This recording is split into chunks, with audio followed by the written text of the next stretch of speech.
இன்றே டவுன்லோட் செய்து உங்கள் ஃபேவரட் ஷோக்களை என்ஜாய் பண்ணுங்க. மலிஷ்கா, ஏன் இப்படி நிக்கிற? ஃபுல் டே எடுத்துக்க போறியா? என்ன விஷயம் சொல்லு. ஓகே ரிஷி, ஃபைனலி எனக்கு என்ன வேணுமோ அதை நான் கேட்க போறேன். நம்ம 2 பேரோட ரிலேஷன்ஷிப்பை எல்லார் முன்னாடியும் நீ காட்டணும். நீ நம்ம ரிலேஷன்ஷிப்க்கு ஒரு முத்திரையை குத்திடு. எனக்காக உன் மனசுல இருக்க காதலை நீ ப்ரூவ் பண்ணு. அதனால என்னோட விருப்பம், இன்னைக்கு வேலன்ஸ் டே அன்னைக்கு நீ என்ன கிஸ் பண்ணணும். அதுவும் எல்லார் முன்னாடியும் பண்ணணும்.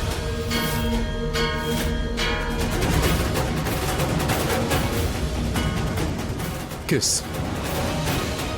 கிஸ் கிஸ்னா எந்த கிஸ்? ஆஃப் கோர்ஸ் கிஸ்னா கிஸ். அது என்ன எந்த கிஸ்? உனக்கு என்ன பைத்தியமா Malishka? What's wrong with you? எல்லாருக்கும் முன்னாடி கிஸ் பண்ணுமா? என்னால கிஸ் பண்ண முடியாது மலிஷ்கா. என்னோட காதலை எல்லாருக்கும் முன்னாடி எக்ஸ்பிரஸ் பண்ணிட்டேன். எல்லாருக்கும் நம்ம கல்யாணத்தை பத்தியும் தெரியும். இப்போ என்ன பண்ண மலிஷ்கா? என்னால எல்லாரும் முன்னாடி கிஸ் பண்ண முடியாது. நான் கம்ஃபர்ட்டபிளா இருக்க மாட்டேன். என்னால பண்ணவே முடியாது. நீ பாரு, ப்ராமிஸ் பண்ணிருக்க. நீ ப்ராமிஸ் பண்ணதால உன்னோட ப்ராமிஸை மீற கூடாது. நீ எல்லார் முன்னாடியும் எனக்கு கிஸ் பண்ணி தான் ஆகணும். இல்லையா லக்ஷ்மி?